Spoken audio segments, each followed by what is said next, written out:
Hola, ¿qué tal? Bueno, pues un saludo a todos. Espero que estén muy bien. Y pues antes de presentarme, quisiera agradecer al Instituto de Enseñanza Superior Alfonso Cravito y, por supuesto, a la arquitecta y especialista Esther Guzmán Vera, quienes me invitaron pues a darles esta plática como parte de su curso de titulación.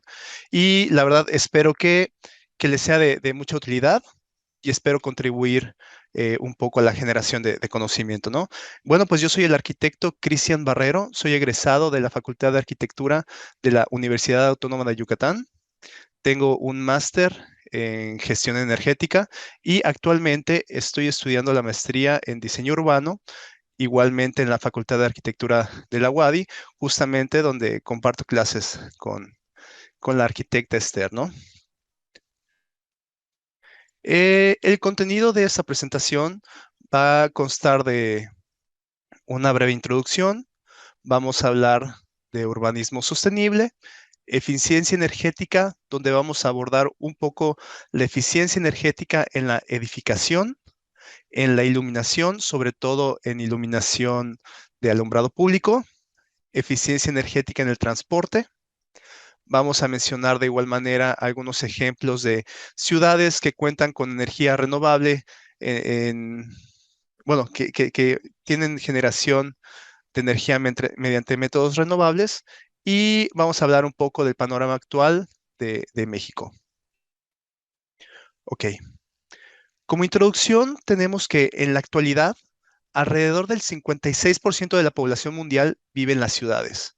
Se espera, o según el Banco Mundial, para el 2050, que cerca de 7 de cada 10 personas, es decir, cerca del 70% de las personas van a vivir en ellas. Esto puede variar un poco de acuerdo a la fuente. Hay algunos autores donde mencionan que tal vez esto se va a cumplir desde el 2030, pero pues al fin y al cabo, ese es el panorama mundial, eso es hacia donde estamos yendo, donde casi el 70% de las personas van a vivir en las ciudades o en entornos urbanos. Aquí presentamos el ranking de las principales aglomeraciones urbanas y tenemos las 10 más pobladas. Estas ciudades son Cantón, China; Tokio, Japón; Shanghái, en China igual; Delhi, India; Yakarta, Indonesia; Manila, en Filipinas; Bombay, en India; Seúl, en Corea del Sur. Tenemos en el noveno lugar a la Ciudad de México y en el décimo puesto a Nueva York, en Estados Unidos. El crecimiento urbano descontrolado ha causado efectos negativos, por supuesto, en el medio ambiente, ¿no? En los entornos naturales. Hemos puesto en riesgo el equilibrio del planeta y como consecuencia de ello, tenemos que, por ejemplo, en el 2001, el panorama era que se necesitaban 1.21 planetas para ser sostenibles. Y para el 2050 se plantea que la humanidad va a necesitar de casi 3 planetas para satisfacer las demandas alimentarias y energéticas. En esta tabla de acá podemos ver la comparación como alrededor de los años 60, incluso hasta los 80 más o menos, necesitábamos menos de un planeta, ¿no? En el 61 se necesitaba 0.49 planeta Tierra, obviamente, y ya a partir de los 90, inicios de los 90 y de ahí para adelante, ya superamos la capacidad de carga del planeta. ¿Qué quiere decir esto? Que si nosotros quisiéramos ser sostenibles, necesitaríamos más de un planeta para poder lograrlo. Eso está relacionado justamente con el día, con el día del sobregiro mundial o el día del agotamiento, que ese día fue, en el 2022 fue el 28 de julio.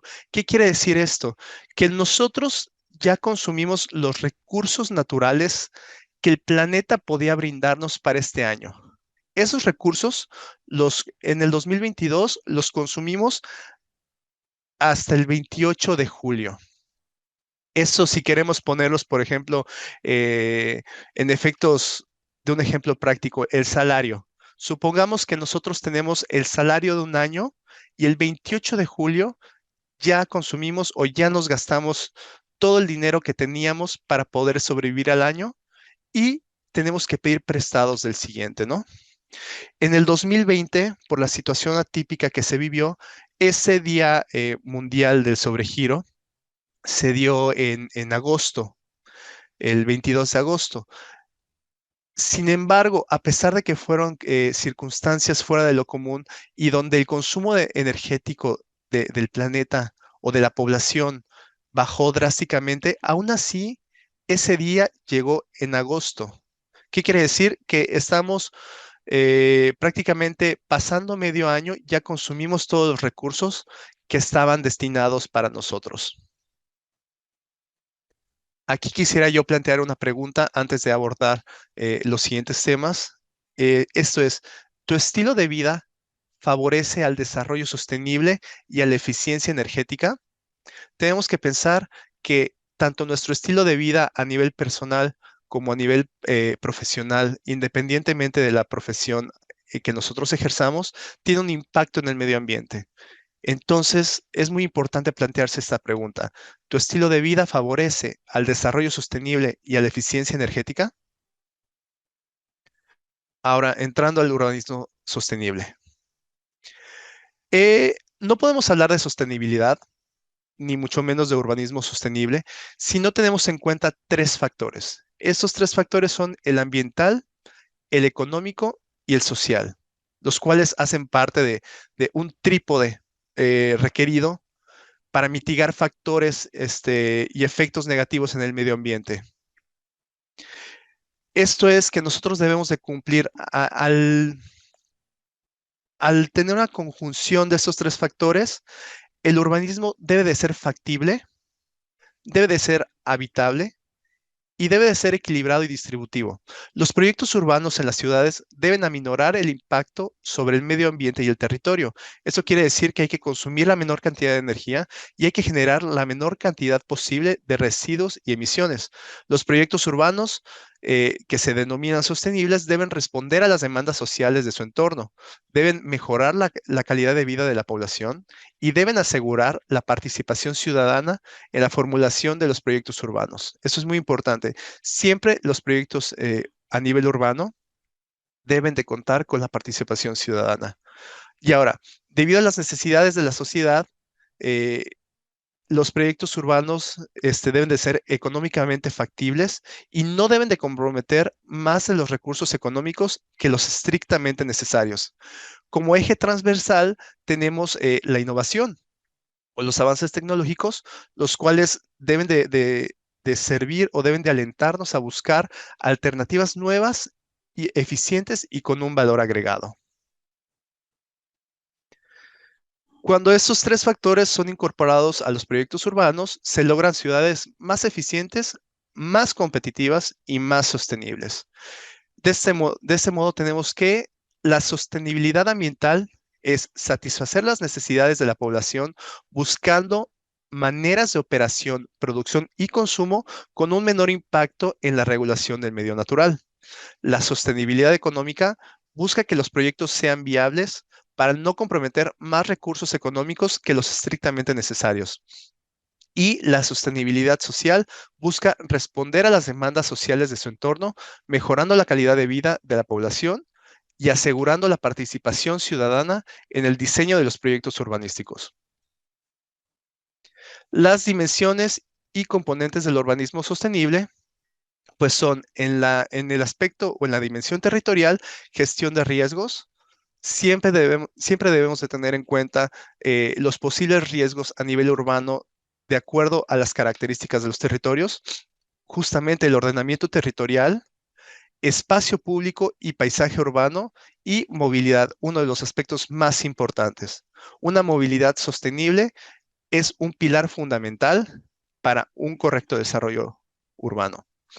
En la dimensión ambiental tenemos debemos tomar en cuenta el agua, el aire, los materiales utilizados, la energía utilizada, la disposición de los residuos eh, eh, finales, el clima, la flora y fauna y la capacidad de acogida del territorio y el urbanismo sostenible. La capacidad de acogida del territorio quiere decir la capacidad del suelo para recibir las construcciones y la infraestructura que se plantea en él.